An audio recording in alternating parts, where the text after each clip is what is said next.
You're sitting with friends. Everyone's talking about their weekend, their new car, their Instagram followers. And you're smiling along, but inside you're thinking, is this it? Is this all we're doing? You feel out of sync, like you're watching everyone from behind glass. And the more aware you become of this, the more you see through the performance, the lonelier it gets. So you start wondering, am I broken, or is everything else fake? The answer might be both, and understanding why is the key to finally connecting again. Let's talk about what's really happening. First, let's be clear about what you're experiencing. It's not just introversion. It's not shyness. It's something specific. You can engage in conversations. You can be charming. You can laugh at jokes.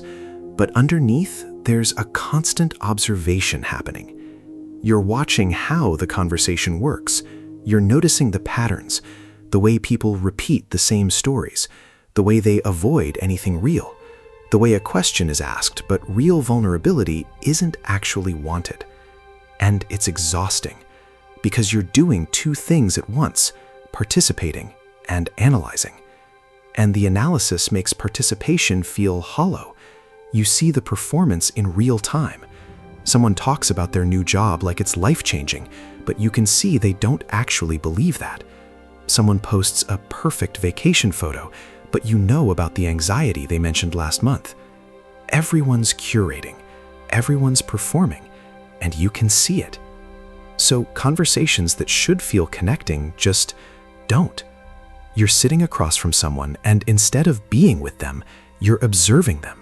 And they're performing, and you're analyzing, and there's no actual connection happening. Just two people in the same room, operating at different frequencies. And here's the part that hurts. You start to wonder if you're the problem, if maybe you're too critical, too judgmental, too much. So you blame yourself. You think, maybe I'm just a snob. Maybe I'm being pretentious. Maybe I need to lower my standards. But there's another possibility that's worth exploring first. There's a common belief that goes like this: the more self-aware you become, the lonelier you'll be. That consciousness and isolation are linked. That seeing through society's illusions necessarily means separating from society. And there's some truth to that. But here's what Erich Fromm, the psychoanalyst who studied connection deeply, understood. Awareness doesn't eliminate connection. Awareness just changes how you connect. See, the disconnection you're feeling isn't because you're too aware. It's because you're aware, but still operating with old patterns. You're seeing people clearly, but you're still approaching them the way you did when you weren't aware. You're still performing, still filtering, still keeping the distance. And that's where the loneliness comes from. Fromm said something important. Love and understanding don't eliminate distance, they bridge it. But they require something you might not be giving, not yet. And that's the actual issue. So the myth that self-aware people are destined to be alone, that's not quite right, but there's a kernel of truth in it, and we need to understand what that kernel is. Because here's what's actually happening. You're in a transition. You're learning to see clearly, but you haven't learned yet how to connect while seeing clearly. Those are two different skills, and confusing them is keeping you isolated. So let's look at what's actually happening in your connections. You've become aware of inauthenticity, aware of performance, aware of the shallowness in most interactions. And naturally, you start filtering people. You meet someone, and within 5 minutes, you've already categorized them. They're superficial. They don't think deeply. They're just following the script. They wouldn't understand. And you've mentally checked out. This filter is useful sometimes. It saves you from toxic people. It prevents you from wasting energy on connections that don't align with your values. But here's where it becomes a problem. You're using it too aggressively. You're using it to dismiss people before they even have a chance to show up authentically. Because, and this is important, most people are performing, but not because they're fake, because they're scared. They're scared of judgment. They're scared of vulnerability. They're scared of being truly seen. So they show up with their armor on, and your aware self looks at the armor and thinks, this person isn't real. But what you're actually looking at is fear, and you're judging the fear response instead of having compassion for it. So the raised standards aren't actually the problem. The problem is that you've confused not showing up inauthentically yet with incapable of authenticity. You've decided that if someone isn't immediately deep with you, they can't be deep, and you filtered them out permanently before they ever had a chance. And here's the thing, you're doing the same armor wearing with them. You're showing up as the aware version of yourself, the observer, the analyst, the one who sees through things.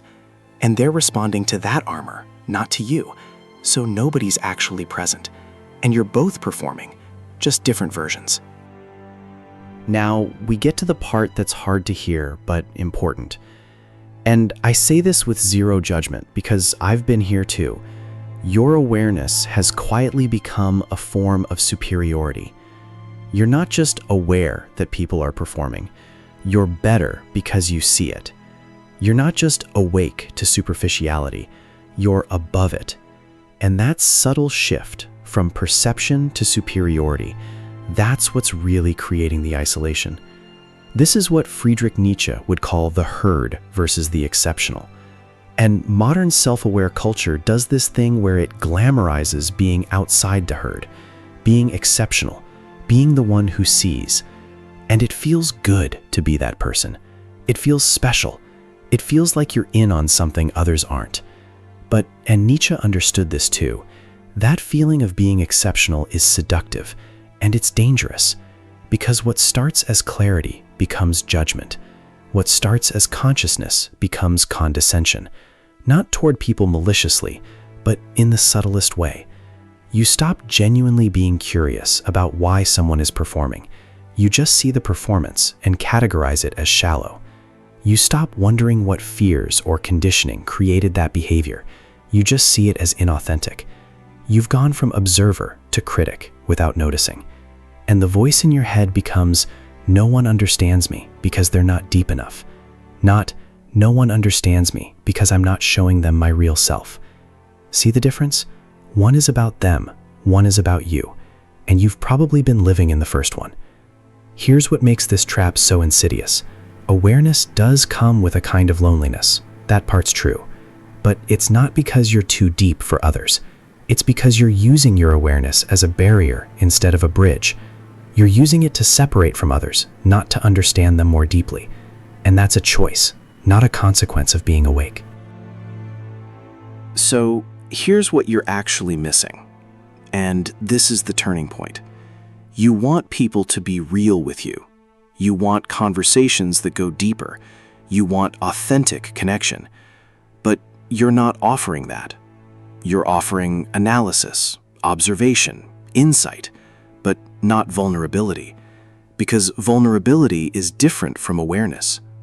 Awareness is about seeing clearly. Vulnerability is about being willing to be seen. And most self-aware people get really good at the first and terrible at the second. You can articulate why society is fake. You can explain the patterns in human behavior. You can see through people's defenses. But can you let your own defenses down? That's where the real work happens. Think about your most shallow friends, the ones you've mentally filtered out. Do you think they'd actually connect with you if you showed up differently? If instead of observing them, you actually told them what you're observing? Not as criticism, but as, hey, I notice we all do this performance thing. I'm scared of it too. I'm scared of being truly seen. What would happen? Instead, what you do is you show up as the aware one, the one who's figured it out, and they respond to that distance. They stay in their armor because you're in yours, and nothing real happens. But the loneliness makes sense then. You're not lonely because you're too deep. You're lonely because you're not showing your real self. You're just showing the aware version, the observer, the analyst. And that's not you. That's a performance too. Fromm said that the deepest human need is to be understood, not to understand others, to be understood by them. And that requires risk. It requires showing the parts of you that aren't polished or articulate or aware. The scared parts, the confused parts, the parts that also perform sometimes, the parts that are also struggling with authenticity. Because here's the secret, everyone's struggling with this. Everyone's caught between wanting to be real and being terrified of that realness. The people you've dismissed as shallow, they're probably experiencing the exact same thing you are. They just don't have language for it yet. And if you showed up differently, if you showed up as a real person instead of an aware observer, you might be shocked at how real they become. So let's reframe this. You're not lonely because you're too self-aware. You're not broken because you see through the performance. You're not exceptional because you recognize inauthenticity. You're in a transition, a painful one, but a productive one if you work with it right. You're learning that awareness is the first step, not the final step. You're learning that seeing clearly is only half of connection. The other half is being willing to be misunderstood, to be vulnerable, to show your real self, which is not just your aware self, but also your scared self, your confused self. You're still learning how to be authentic self. And here's what actually happens when you make that shift. People don't become less shallow. That's not the point. But they become less defended. Because your non-defensiveness gives them permission to be non-defensive. Your vulnerability creates space for theirs. And suddenly, those people you thought were hopeless, they start showing up more real, not because they changed, but because you changed how you were meeting them. Real connection isn't found, it's built. It's not about finding people who are already awake or already deep. It's about creating conditions where depth is possible. And those conditions don't require that the other person be perfect or fully conscious. They require that you be willing to be imperfect, to be uncertain, to be human. So, you're not failing at connection because you're too aware. You're being invited to go deeper into awareness, not just of others, but of yourself, including the parts that are scared, including the parts that perform, including the parts that judge, including the parts that long for connection but are afraid to risk it. That's the real work, and that's where genuine connection becomes possible. You don't need to be less aware. You need to be more vulnerable about your awareness. You don't need to lower your standards. You need to lower your defenses. And when you do, you'll find that people, ordinary, shallow people, are far more capable of depth than your analysis gave them credit for. You just had to show them it was safe to be real. The loneliness you're experiencing isn't evidence that you're too different. It's evidence that you're ready for a different kind of connection, one that requires more courage than consciousness, more risk than insight, more showing up than seeing through. Thank you for watching, and don't forget, stay aware, stay real.